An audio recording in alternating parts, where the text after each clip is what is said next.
मित्रांनो नमस्कार, जय शिवराय.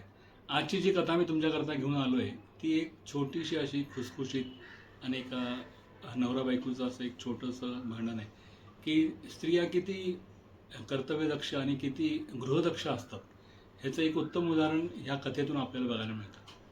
होतं काय की एका नवरा बायकोंमध्ये नोकझोक होती त्यांची, छोटीशी मामूली कुठल्या तरी कारणावरून नोकझोक होती.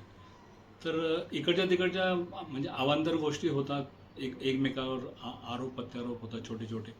आणि नंतर मग तो अ, पती पत्नीला म्हणतो की मी तुझ्याकरता इतका खर्च केला, दर टायमाला तुला ब्युटी पार्लरला एवढे पैसे दिले, आज 22 वर्ष झाले आपल्या लग्नाला, 22 वर्ष मी तुला ब्युटी पार्लरचा खर्च करतोय. तर पत्नी एकदम अशी आश्चर्यचकित होती. ती म्हणजे थांबा थांबा थांबा, बेडरूममध्ये जाते आणि ती असं भला मोठा डबा घेऊन येते आणि त्यांच्या पुढ्यात ठेवते पतीच्या, आणि म्हणती हे बघा. तर तो म्हणतो काय ह्याच्यामध्ये, ती म्हणते उघडून बघा. तो उघडतो तर त्याच्यामध्ये सोनं होतं, म्हणजे सोन्याच्या अंगठ्या, सोन्याचे तो म्हणतो हे काय आहे. तर ती म्हणते हे बघा, हे सोनं आहे, म्हणजे आपलंच आहे.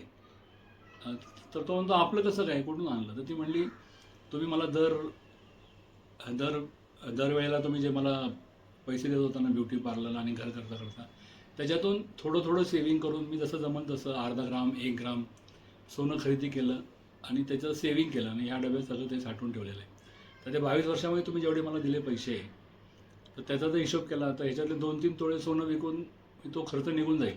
पण हे टोटल 10 तोळे सोनं आहे. इतकं सेविंग झालं, इतकं वाढलं ते. तर त्या नवऱ्याला खूप आश्चर्य होतं. तो म्हणतो हे कसं काय झालं, तू इतकं सेविंग केलं, मला कल्पनाच नव्हती, तर मी उगाचच तुला आरोप केले.